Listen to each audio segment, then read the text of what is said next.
maintenant. Nicolas Pouvreau-Monti, bonsoir. Bonsoir. Pour votre livre Immigration, mythe et réalité. Mathieu, pourquoi avoir choisi justement de mettre en lumière ce livre ? Alors, je vous raconterai d'abord une histoire québécoise qui me conduit à ce livre. Alors, il y a quelques jours, au Québec, dans une circonscription électorale, il y avait une élection partielle, Terrebonne. C'est un peu à côté de Montréal. C'est une circonscription qui, historiquement, était considérée comme un château fort nationaliste, comme on dit chez nous, indépendantiste, souverainiste. Il y avait différentes nuances de nationalistes qui pouvaient se faire élire, et les fédéralistes, donc autrement dit des partisans du Canada à tout prix, ne pouvaient pas y mettre un pied. C'était perdu pour eux. Or, la forteresse est tombée il y a quelques jours. Et là, tout le monde, donc dans une élection partielle, tout le monde se demande, mais pourquoi? Qu'est-ce qui s'est passé? Se pourrait-il que les électeurs de Terrebonne aient complètement changé d'idée? Et là, moi, je me rappelle très bien, là, quelques heures avant l'élection, j'ai un instant, il y a eu des changements démographiques dans Terrebonne qui fait en sorte que cette circonscription a changé fondamentalement. Donc, si on ne nomme pas les effets politiques, identitaires, mais les effets politiques du changement de population, nous ne comprenons pas ce qui arrive à nos sociétés. Donc, une forme de grand déni qui nous conduit à terme à ne pas comprendre ce qui nous arrive et le réel finit par frapper. Autrement dit, du mythe du non-effet de l'immigration à la réalité de l'immigration qui transforme la vie politique des peuples des deux côtés de l'Atlantique, ce sera d'une certaine manière, nous le vivons tous aujourd'hui, ce sera à partir de ce grand écart occidental que j'aurai le plaisir d'interviewer Nicolas Pouvreau-Monti, mais je crois qu'Arthur a un mot à dire avant. Oui, vous savez, des livres qui occupent l'espace et d'autres qui éclairent la pièce. Et le livre de Nicolas Pouvreau-Monti appartient clairement à cette deuxième catégorie, parce qu'il permet enfin, au sujet de l'immigration, de sortir du théâtre des ombres idéologiques pour arriver sur des faits très précis, ce qu'on appelle le réel. Alors, les démographes et les sociologues pourront acheter tous leurs diplômes, surtout s'il y a écrit CNRS dessus. Là, le blabla tout savant, il va se heurter malheureusement à une réalité, il va se retrouver, comme disait l'autre, éparpillé façon puzzle, parce que Nicolas Pouvreau-Monti montre et prouve de manière très précise que l'immigration n'est pas un problème sécuritaire, n'est pas un problème identitaire, n'est pas un problème social. C'est, comme il l'écrit lui-même, un fait social total. C'est-à-dire qu'on s'appelle sur le logement social, sur l'hébergement, sur l'hôpital, sur l'école, sur la sécurité, sur les finances publiques, bref, sur la vie quotidienne des Français, sur notre vie quotidienne à tous. Donc, c'est pourquoi nous sommes tous concernés et tout le monde va avoir en main des preuves, des faits de ce qu'on voit, de ce qu'on perçoit. Autant vous dire que quand on ordonne comme ça et qu'on démite les mythes à ce point-là, on se retrouve avec un livre d'utilité publique. Alors, Nicolas Pouvreau-Monti, bonsoir. Bonsoir. Alors, question première, donc mythe et réalité au pluriel. J'ai pourtant l'impression qu'un mythe au singulier qu'il faut d'abord nommer à propos de l'immigration massive, c'est que pendant longtemps, on nous expliquait qu'elle n'avait pas lieu. C'est-à-dire que c'était une non-réalité, que c'était un fantasme d'extrême droite complotiste ou quelque chose, peut-être pas dans cet ordre-là, mais vous voyez l'idée. Et là, d'un coup, depuis quelques années, on constate que finalement, ce mythe est une réalité. Et dès lors, il y a ceux qui disent qu'il faut faire avec. Et d'autres qui disent, eh bien, cette réalité, cela dit, est-il possible de corriger ses effets? Et d'autres qui nous disent, allons encore plus loin, c'est formidable. Mais comment sommes-nous passés du mythe de l'inexistence de l'immigration massive au constat de sa réalité dans l'espace public? Je dirais qu'il y a eu effectivement deux grandes techniques rhétoriques pour construire le mythe que vous décrivez, Mathieu. Il y a d'abord eu une première étape qui était effectivement celle de la relativisation à outrance. La situation migratoire que vit la France, mais que vivent effectivement aussi d'autres pays d'Occident, ne serait pas fondamentalement nouvelle. Elle s'inscrirait dans une histoire longue. La France aurait toujours été un pays d'immigration, comme tous les pays d'Occident d'ailleurs. La proportion d'étrangers en France n'aurait pas changé tout au long du XXe siècle. C'est ça. D'abord, c'est faux. Et par ailleurs, il y a beaucoup de choses à en dire, ne serait-ce que le fait que 3 millions de personnes sont devenues françaises depuis l'an 2000 et ont cessé d'être comptées comme des étrangers.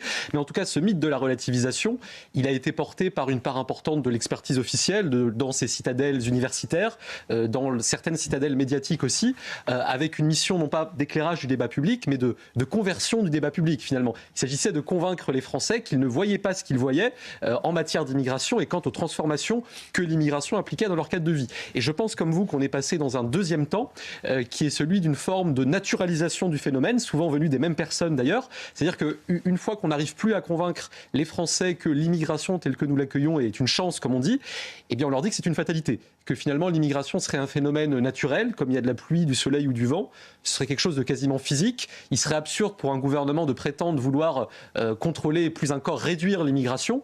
Moi, vous l'avez compris, je pense que c'est tout le contraire. L'immigration, c'est un sujet politique par excellence. Et d'ailleurs, on le voit en Europe et en Occident, différentes politiques migratoires produisent des résultats qui sont eux aussi différents. Et nous arriverons à la politique possible dans un instant, mais j'aimerais poursuivre un instant sur notre difficulté à comprendre ce qui nous arrive.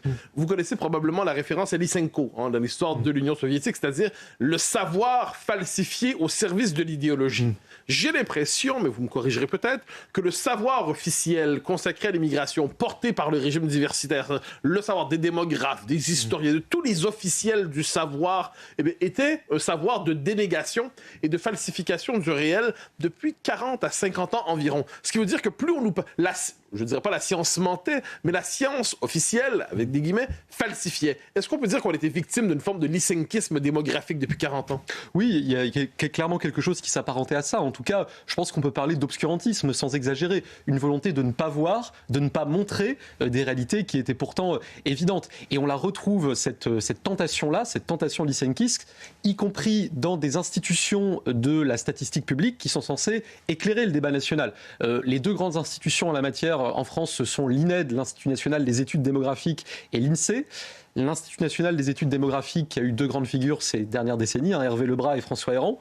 François Héran qui, par ailleurs, maintenant est intervenant auprès des écoles de formation de la France Insoumise, qui est tenant d'une neutralité engagée, selon son expression. Donc c'est un ami de l'oxymore sur ce sujet, et qui, effectivement, est vraiment le chantre de la relativisation. Donc il y a l'INED d'une part, et du côté de l'INSEE, qui produit jusqu'aux statistiques que nous utilisons, nous, observatoires, il y a une coloration idéologique de la maison qui est quand même assez stupéfiante. Vous voyez, il y a quelques semaines, c'était la fin de la campagne annuelle du recensement, eh bien vous avez eu des syndicats de l'INSEE qui ont fait une grande campagne publique pour demander aux Français de ne pas répondre à une question du recensement qui porte sur le lieu de naissance des parents, en expliquant qu'elle nourrirait les préjugés ou les fantasmes, alors qu'en l'occurrence la connaissance c'est l'inverse du préjugé, c'est l'inverse du fantasme, et donc ce qui gêne ce n'est pas l'exagération ou les biais, ce qui gêne c'est simplement l'exposition d'une réalité qui a effectivement des implications fortes pour nous tous. Exact. Alors, nous y arrivons. Donc on passe du mythe à la réalité à partir du moment où on décide de voir. On constate une réalité, qu'est-ce qu'on voit?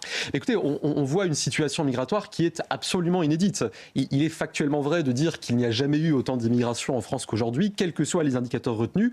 C'est un constat implacable et Arthur l'a dit, c'est un fait social total parce que ça a des implications sur tous les aspects de notre vie en société. On parlait juste avant du bilan migratoire d'Emmanuel Macron. Évidemment, l'accélération de l'immigration, elle ne date pas d'Emmanuel Macron. Dans le contexte français, elle est engagée de manière très forte depuis la fin des années 90. Le nombre de nouveaux titres de séjour qu'on accorde chaque année a triplé depuis la fin des années 90. Le nombre d'immigrés clandestins, tel que mesuré par les bénéficiaires de l'aide médicale d'État qui est réservée aux clandestins, a triplé depuis le milieu des années 2000. Le nombre de bénéficiaires du droit d'asile a triplé en 10 ans. Donc tout ça précède Emmanuel Macron. Mais il est vrai qu'il y a eu une accélération forte de l'immigration au cours des dernières années. On le voit notamment dans les données du recensement. En 2024, ce sont les dernières données que nous ayons à notre disposition. La population immigrée recensée en France a augmenté de 434 000 personnes. C'était 3 fois la moyenne annuelle d'augmentation des années 2000, c'était 25 fois la moyenne des années 90, et donc on n'a pas besoin de remonter au 19e siècle pour se rendre compte que nous vivons une situation qui n'est pas une continuité, mais qui est une rupture, et une rupture qui a des conséquences multiformes. Arthur de Vatrigan. On parle d'immigration, mais il faudrait peut-être remettre 2-3 chiffres sur de quelle immigration on parle, parce qu'évidemment que c'est une immigration suédoise, ou de la Silicon Valley, ou danoise, pas allemande parce qu'on l'a déjà connue, mais les conséquences ne seraient pas les mêmes. Oui, alors il y a effectivement un emballement quantitatif de l'immigration, et il y a par ailleurs, vous avez raison de le souligner, des particularités de nature, de profil de l'immigration reçue en France, y compris par rapport à nos voisins européens. J'en vois deux principales. D'abord, une particularité économique. Nous avons l'une des immigrations les moins au travail, les moins en emploi de toute l'Union européenne. Vous avez à peine 43% des immigrés extra-européens récents en âge de travailler qui occupent vraiment un emploi, donc c'est 25 points de moins que la population générale, et c'est l'un des taux les plus faibles de toute l'Union européenne, ce qui a des implications de toute nature, de la surreprésentation dans le logement social jusqu'à la surconsommation de certains dispositifs du système de santé. Et puis vous avez aussi effectivement des particularités géographiques. Nous avons notamment cette spécificité forte de recevoir d'assez loin l'immigration la plus africaine d'Europe. 3 fois la moyenne de l'Union européenne pour ce qui est de la part des natifs d'Afrique dans le total de la population immigrée, avec notamment une poussée forte en France ces dernières années de l'immigration d'Afrique subsaharienne. La population immigrée originaire d'Afrique subsaharienne a augmenté de 150% en France depuis 2006. C'est 3 fois plus que la moyenne de la population immigrée qui n'a augmenté que de 50%, si je puis dire. Et puis au-delà de ce profil-là d'immigration très africaine, on a aussi vu surgir ces dernières années des profils d'immigration qu'on n'avait vraiment pas l'habitude d'avoir en France. L'archétype de ça, ce sont vraiment les Afghans. 100 000 Afghans en France en l'espace de quelques années. C'est la première nationalité des bénéficiaires du droit d'asile chez nous. Et tout ça implique une reconfiguration qui va effectivement au-delà de la simple augmentation des nombres absolus. Alors, vous avez dit, vous avez remonté aux années 2000, aux années 90, aux années 80, mais allons plus loin, aux années 70. Alors, à la fin des années 70, Giscard et Barre considèrent, on se souvient vers la fin des années 70, que l'immigration a atteint un tel niveau qu'elle est désormais très difficilement intégrable et assimilable, et dès lors, il faut même penser à l'époque des idées qu'on n'envisagerait plus aujourd'hui, de faire repartir chez eux un nombre considérable d'immigrés.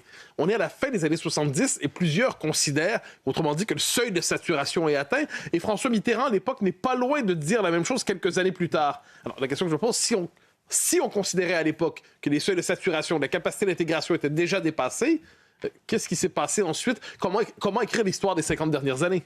Je dirais que l'histoire migratoire des 50 dernières années, c'est l'histoire d'une série de verrous complémentaires, successifs, additionnés, qui se sont posés sur ce pan-là de nos décisions politiques. Vous évoquez la période Giscard-Barre. Il y a eu un grand tournant dans les années 70 dans la nature de l'immigration. 74, c'est la fin officielle de l'immigration de travail, parce que fin des 30 Glorieuses, donc début du chômage de masse et moins de besoins en main-d'œuvre. Et 2 ans plus tard, 1976, le décret qui instaure pour la première fois formellement un droit au regroupement familial. Il se trouve qu'assez vite, effectivement, le gouvernement de Giscard d'Estaing et donc plus précisément celui de Barre se rendent compte qu'il y a un problème avec ce dispositif et cherchent à suspendre une part importante du regroupement familial. Et en 78, le Conseil d'État pose la première d'une série de décisions et qui vont très fortement contraindre l'action politique en matière d'immigration. C'est ce qu'on appelle l'arrêt Gisti, du nom d'une association de soutien à l'immigration, de 78, qui dit non, on ne peut pas suspendre le regroupement familial, ça porte atteinte à un principe général du droit qui serait le droit des étrangers à la vie familiale normale. Et ce principe de regroupement familial, il a ensuite été consacré au niveau constitutionnel, en 93 par le Conseil constitutionnel. Il est consacré par la Convention européenne des droits de l'homme, dans son article 8, par le droit de l'Union européenne.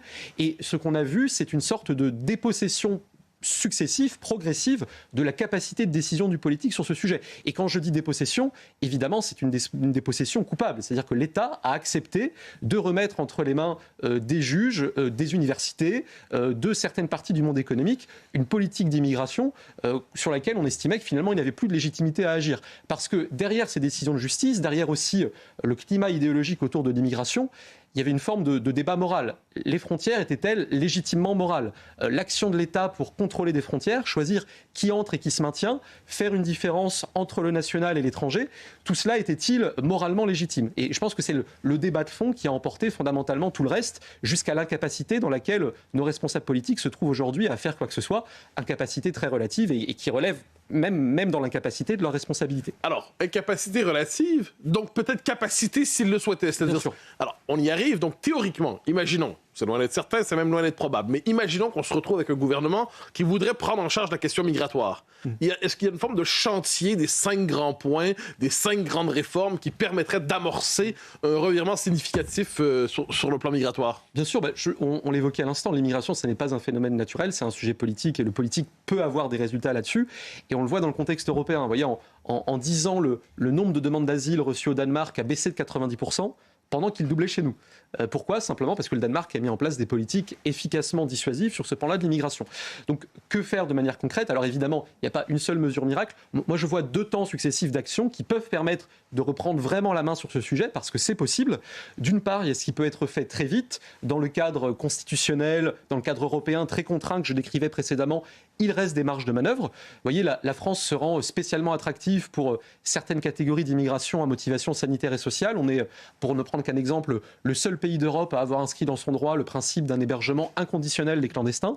Donc on a 40 à 60% des places d'hébergement d'urgence de l'État qui sont occupées par des étrangers en situation irrégulière, avec une durée médiane de séjour de 3 ans et demi. Rien ne nous oblige à ça dans le contexte européen. On peut multiplier les exemples ponctuels de ce type-là. Et il y aura forcément un deuxième temps d'action qui nécessitera de faire sauter les verrous successifs que nous évoquions. C'est d'abord une révision constitutionnelle, bien sûr, pour renverser les jurisprudences de plus en plus expansives et restrictives du Conseil constitutionnel. C'est aussi la révision du droit européen sur ce sujet. Et il me semble que la perspective est ouverte, parce que le mouvement qu'on voit poindre d'abord au sein des États membres et maintenant au sein des institutions européennes depuis quelques années, c'est un mouvement de restriction, un mouvement de reprise en main. Et le paradoxe, c'est qu'au fur et à mesure que nos voisins travaillent à être moins restrictifs, la France, qui était déjà très attractive, travaille à être plus restrictive, la France, qui était déjà très attractive, le devient de plus en plus. La France devient de plus en plus ce qu'elle était déjà assez largement, c'est-à-dire un pays de rebond vers lequel on se dirige parce que les autres pays européens sont moins accueillants. Arthur de Vatrigan. Donc vous abordez, on sait de le dire, l'immigration sur tous les aspects, toutes les strates, on ne va pas les répéter, mais sur laquelle est peut-être la plus méconnue des Français, par les Français, et deuxième question, sur lequel de ces sujets le débat public est le plus déconnecté. Alors, parmi les dimensions les plus méconnues, il y en a évidemment un certain nombre, je citerai sans doute l'impact de l'immigration sur l'éducation, le système éducatif, qui est par ailleurs peut-être le sujet brûlant au sein du thème plus largement brûlant. Dont parlait Joachim Le Floch-Imad. Absolument, Joachim Le Floch-Imad, dans son excellente étude pour l'Observatoire de l'immigration et de la démographie. Joachim qui mettait en avant, et évidemment je reprends un certain nombre de ces éléments dans le livre, le fait par exemple qu'aujourd'hui nous avons plus d'un élève de CM1 sur 5 qui ne parle jamais ou quasiment jamais le français à la maison. Donc 20% au niveau national, ça veut dire 40, 50, 70% dans certaines classes, et ça a évidemment des implications très lourdes sur l'enseignement. Le système éducatif essaye de faire comme il peut, et notamment avec l'éducation prioritaire. Vous avez environ 45% des descendants d'immigrés maghrébins qui sont dans les réseaux d'éducation prioritaire, les anciennes ZEP, avec des moyens spécialement dédiés. 60% des enfants de l'immigration subsaharienne, contre 20% de la moyenne des élèves. C'est 3 milliards d'euros par an, des résultats décevants. En vérité, on se retrouve à traiter en aval ce qui aurait dû être traité en amont par notre politique migratoire. Donc ça, c'est un aspect qui est souvent méconnu.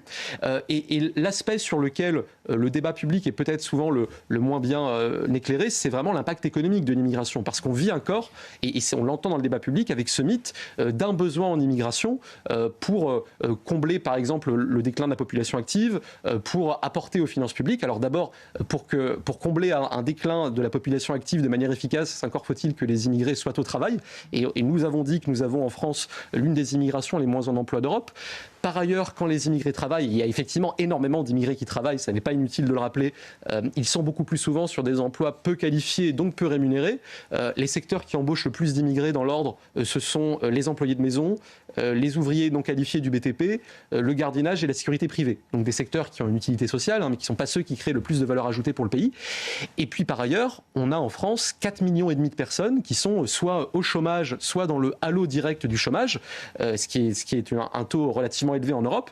Et la priorité des politiques publiques, ça doit évidemment être d'assécher ce vivier, de piocher dans ce vivier, plutôt que d'entretenir le sous-emploi français par une immigration de travail nombreuse et peu qualifiée, qui n'est jamais d'ailleurs une immigration de travail pure, parce qu'on l'évoquait, dans l'état de notre droit, il n'y a jamais d'immigration de travail sans immigration familiale. Alors, vous évoquez la dimension économique, mais il y a une dimension qui me semble aussi négligée souvent, c'est les conséquences politiques ou démocratiques de l'immigration. J'évoquais en tout début de l'émission, au Canada, comment l'immigration a servi, le régime fédéral l'a utilisé pour noyer le fait français, pour verrouiller démographiquement l'avenir politique du Québec. Je peux penser à ce qui s'est passé en Grande-Bretagne, quand les travaillistes disaient nous allons miser sur une immigration qui viendra soutenir le Parti travailliste durablement. Je pense en 2012 à l'élection de François Hollande, lorsqu'on voit les drapeaux de tous les pays, bon, pas tous les pays, mais à tout le moins certains d'entre eux, au moment pour célébrer son élection, comme si un vote communautariste s'était mobilisé pour lui. Je pense aux dernières élections municipales où manifestement le changement démographique a des effets politiques. Est-ce qu'on peut dire... Et souvent ça favorise des partis de gauche, je prends la peine de le dire.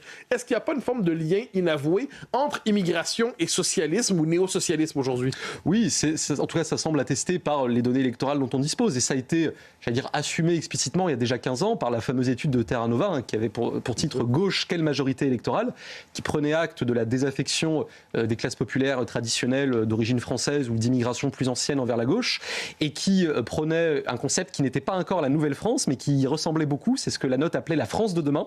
La France de demain, donc à la fois les diplômés, les urbains, les minorités sexuelles, comme on dit, et les électeurs issus de l'immigration. Et le calcul électoral, un peu cynique, il était très explicite dans l'étude. Vincent Tiberge, qui est sociologue et qui écrivait dans cette étude, parlait d'un alignement de l'ordre de 80% des Français immigrés et de leurs enfants sur la gauche, 90% dans certaines immigrations. Et cette note, qui était essentiellement destinée à la social-démocratie, eh bien c'est la France insoumise en fait qui en a tiré les conclusions les plus amples et les plus efficaces. On le voit d'ailleurs de manière très, très établie. Si vous prenez la part des 0-18 ans d'origine extra-européenne dans des territoires à très forte immigration comme la Seine-Saint-Denis ou Marseille en 2017 et les résultats de Jean-Luc Mélenchon en 2022 à la présidentielle, vous vous rendez compte que d'une commune à l'autre de Seine-Saint-Denis ou d'un arrondissement à l'autre de Marseille, vous avez une corrélation quasi parfaite entre la part de population d'origine extra-européenne et le vote pour Jean-Luc Mélenchon. C'est clairement le pari démographique que fait LFI. Arthur de Vatrigan. Il y a donc une élection qui approche, peut-être que l'immigration sera l'un des sujets, et donc un sujet de débat. Et vous avez débattu avec les personnes qu'on avait nommées un peu plus tôt, Hersant, Lebras, vous savez, ces intellectuels engagés engagé, c'est quand on est de gauche. Quand on n'est pas de gauche, on est polémiste. Et face justement à vos faits, face à vos preuves, quelle était leur stratégie de réponse ?